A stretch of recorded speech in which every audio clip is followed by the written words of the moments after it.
We all must have had that one age-old song from the band that was dope, but didn't make it, right? They had the sound, they had the talent, yet their own demons brought their downfall, and poof, they became one of history's what could have been. These are 10 bands who had it, lost it, and more often than not, did it to themselves. Ask 100 punk bands who lit the spark and most will point to the New York Dolls. Before they even played a note, they looked like rock stars. Tight pants, platform boots, lipstick, and a don't care attitude. They showed up at CBGB like they owned the place, and for a brief moment, they did. Their sound? Loud, loose, and raw. A mix of glam and garage with just enough chaos to make it punk, before punk had its name. Their 1973 debut had swagger, grit, and energy. It should have launched them, but it didn't. They were ahead of their time, and a mess. Drummer Billy Murcia died before their first album dropped. Johnny Thunders and Jerry Nolan left in a haze of heroin. The band fell apart on stage, fought behind the scenes, and scared off labels. Fans didn't get it yet. By the time people did get it, the Dolls were already done. They inspired the Ramones, Sex Pistols, and pretty much every glam punk act that followed. But the Dolls, they built the house and never got to live in it. Their shot came and went, loud and fast, just like their music. The Runaways were a sucker punch to the chest in the middle of 1970s rock. 5 teenage girls with loud guitars, tougher lyrics, and zero interest in playing nice. Cherry Bomb wasn't just a song, it was a warning. They were young, raw, and full of potential, but the industry chews up young talent, and this was no exception. Their manager, Kim Foley, saw more dollar signs than people. He controlled their image, their sound, and most of their decisions. The band didn't stand a chance with that kind of grip behind the scenes. Creative tension pulled them in opposite directions. Joan Jett leaned into punk. Lita Ford wanted heavy metal. Sherry Curry was caught in between. The vision split before the band could fully form. By 1979, it ended without a big farewell, just silence. The Runaways burned fast and got burned faster, but even in their short time, they've made a noise that never really faded. In the Netherlands, Herman Brood was a rock god. He sang about drugs while doing them on stage, and fans loved it. His 1978 album, Spritz, made him an international name. The song, Saturday Night, was an anthem. But by 1980, his band's lineup was in constant flux. His music shifted from brilliant to strange, and things that gave him his edge, his drug use, started killing his creativity. Herman once said, "I don't do rehab, I do rock and roll." But rock and roll didn't save him. Sadly, it just helped bury him. In 2001, he jumped off a hotel roof. Years of addiction and pain dressed up in leather jacket and eyeliner. Herman lived hard, but he burned out before anyone could stop clapping. And there ended the potential of the band Herman Brood and his wild romance. Sly and the Family Stone didn't just make funk, they redefined what a brand could be. Racially mixed, gender diverse, and way ahead of their time. Everyday people danced to the music. These were more like statements than songs that lit. But then Sly slipped into darkness. He started missing shows. Paranoia set in. Drugs became a constant. Then the bandmates quit. The family became fractured. If only drugs hadn't intervened, I personally wonder what would have happened. At the height of their fame, Sly isolated himself, refused to record, and surrounded himself with people who said yes to everything, except of course reality. In the 70s, Rock and Roll Part 2 was played everywhere, especially at stadiums. Gary Glitter was a glam god. Big hair, big heels, big sound, and the Glitter Band backed Gary Glitter with pounding drums, catchy riffs, and a high-gloss stage presence.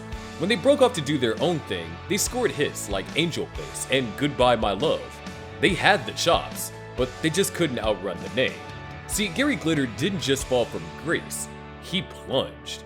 After being convicted of child sexual abuse, his name became poison.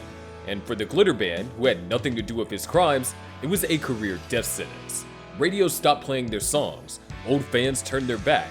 The guilt, though unfair, struck. They weren't criminals, but their biggest mistake? Carrying a name that would one day be radioactive. Led Zeppelin wasn't just another rock band, they changed everything. From 1969 to 1980, they dominated. Robert Plant had a voice that stood out. Jimmy Page's guitar work was unforgettable. John Paul Jones held it all together, and John Bonham's drumming gave the band its energy and power. Behind the scenes, though, things were rough. There were fights, trashed hotel rooms, and way too much alcohol and drugs. But none of that stopped the music. Songs like Stairway to Heaven, Kashmir, and Black Dog became classics that still hold up today. Then on September 25, 1980, Bonham died after a long day of drinking. He was only 32. The band didn't try to replace him, they just ended things right there. They didn't try to keep going without him. They respected what they had built, and by choosing to stop, they kept their legacy strong. And that's why Led Zeppelin is still remembered the way that they are, as one of the greatest. Johnny Thunders had the swagger, the riffs, the look.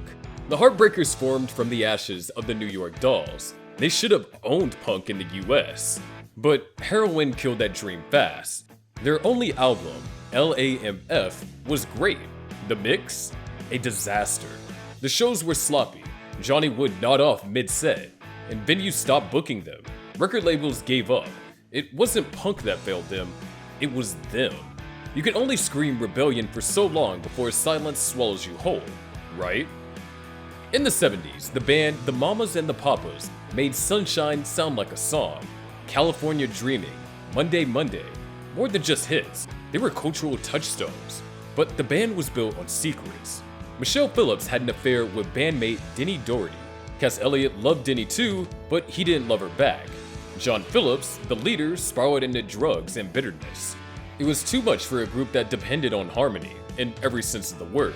They broke up in 1968, but years later, darker truth surfaced. In 2009, John's daughter accused him of horrific abuse. His legacy shattered, and that was their end. The Stooges invented punk before punk knew what it was. Iggy Pop was a feral force on stage, bleeding, screaming, tearing himself open for the crowd. I Want to Be Your Dog and Search and Destroy were easily fan favorites everywhere. But behind the scenes, it was worse.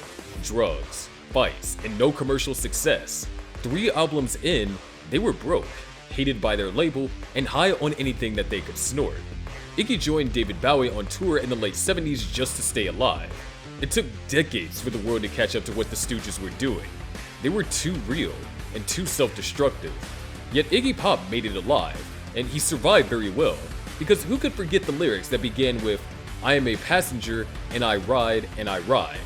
Yep, from the famous The Passenger single by Iggy Pop, which was actually inspired by Iggy touring with Bowie and being a passenger in his car.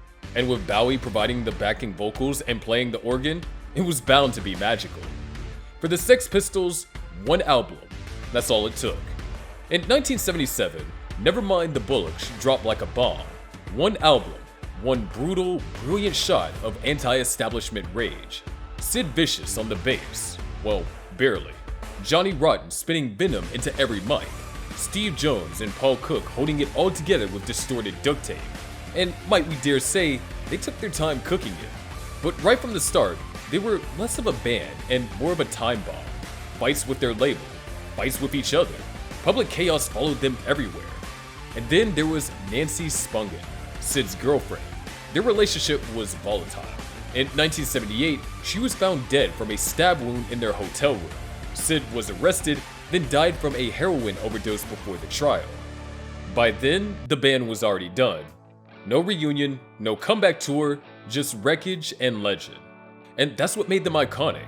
They weren't the best players, they weren't even always coherent, but they were real. Which of these bands shocked you the most with how fast they crashed and burned? If you enjoyed the nostalgia, like and share this video. And if you think that these were wild, wait until you see the 60 bands that outshine the Beatles. So definitely subscribe for that hidden gem.